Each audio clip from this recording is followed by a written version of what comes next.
अस्सलामुअलैकुम वरहमतुल्लाहि वबरकातुहू।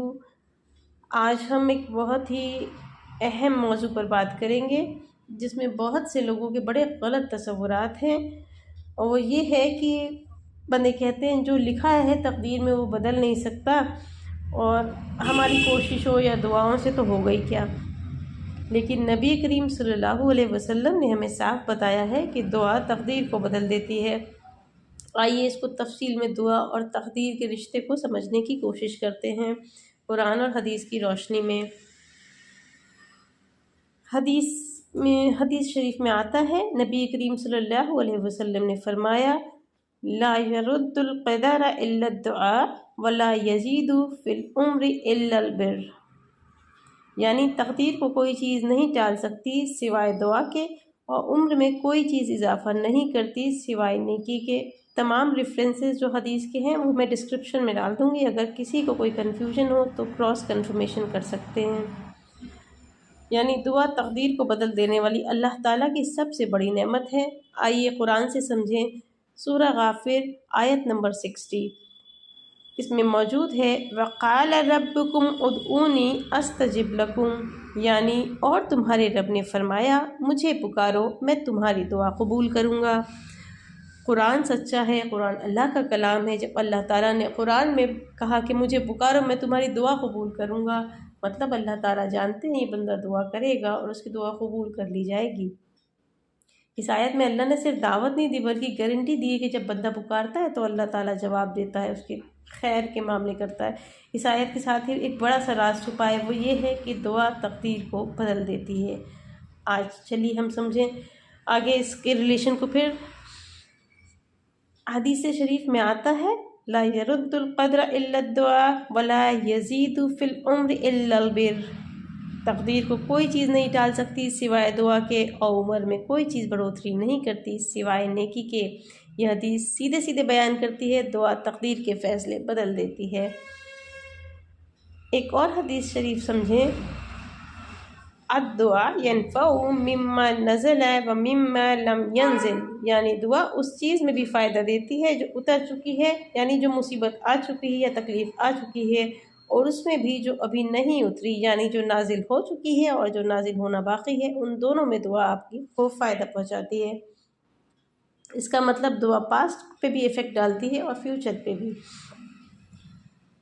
दुआ और तकदीर का टकराव है क्या? ला यग़लिबुल क़द्र इल्ला दुआ। तकदीर पर गालिब आने वाली चीज़ सिर्फ दुआ ही है। ये भी हदीस शरीफ में मौजूद है। यानी दुआ तकदीर से टकराती है और अल्लाह जिस फैसले को चाहे दुआ की वजह से बदल देता है। ला यग़लिबुल क़द्र इल्ला दुआ। दुआ कैसे तकदीर बदलती है? दुआ से मुसीबत रुक जाती है। अगर कोई बीमारी आ रही है तो या तो वो नहीं आती, या उसके असरात कम हो जाते हैं, उसके इफ़ेक्ट्स कम आते हैं, या मुसीबत आनी थी तो वो टल जाती है। दुआ से रिस्क का भी रुख बदल जाता है। तंगी अगर लिखी तो आपने दुआ की, अल्लाह ताला मेरा रिस्क बढ़ा दे, तो अल्लाह ताला रिस्क के दरवाज़े खोल देता है। रिश्ते सुधर जाते हैं। दुआ दिलों को बदल देती है, दुआ बीमारी को हटा देती है। अब ये जान लें कि दुआ कब करें, उसके क्या वक्त हैं जिसमें दुआ जल्दी जल्दी कबूल होती है। तहज्जुद के वक्त में, सजदे की हालत में, अज़ान और इक़ामा के बीच, और रोज़दार की दुआ, जुमे के ख़ास असर और मगरिब के बीच के घंटे में, मज़लूम की दुआ, माँ बाप की दुआ, हामला औरत की दुआ। इन औक़ातों में दुआ तकदीर के पन्ने पलट देती है। कुछ ख़ास असरदार दुआएं हैं जिनको अपनी रोज़मर्रा की ज़िंदगी में शामिल कर लें, जैसे दुआए यूनुस, ला इलाहा इल्ला अंता सुब्हानका इन्नी कुन्तु मिनज़ ज़ालिमीन। हर परेशानी में कोशिश करें ज़िक्र को, इस दुआ को पढ़ें, इंशाअल्लाह ताला आपकी परेशानी दूर होगी। कंडीशन चेंज करनी हो, आपको बड़े परेशान हो अपने हालातों से, तुम दुआ करें, अल्लाहुम्मा इन्नी अस्अलुका मिन फ़ज़लिक। जब बंदे का दिल टूट जाए, आंखें नम होने लगें और तकलीफ़ें बर्दाश्त ना हो, तो ये समझ लीजिए अल्लाह ताला आपके बहुत क़रीब है।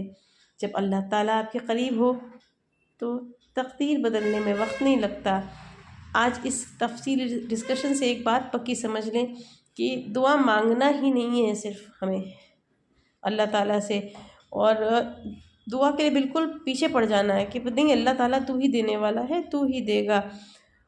ये दुआएं जो है ना हमारी ज़िंदगी में बदलाव लाती हैं, हमारी तकदीर तक बदल सकती हैं, दिल बदल सकती हैं, हालात बदल सकती हैं, रिस्क, मुश्किल, बीमारी, ज़िंदगी के रुख चेंज कर सकती हैं। इसलिए दुआ करते रहिए, नाउम्मीदी और मायूसी छोड़ दीजिए। मायूसी जो है वो इब्लीसियत है, तो मोमिन बनिए, इब्लीस से अपना पीछा छुड़ाइए, क्योंकि दुआ मोमिन का हथियार है। अगर आपको ये वीडियो पसंद आई हो तो लाइक, शेयर एंड सब्सक्राइब करना ना भूलें। जज़ाकल्लाह खैर।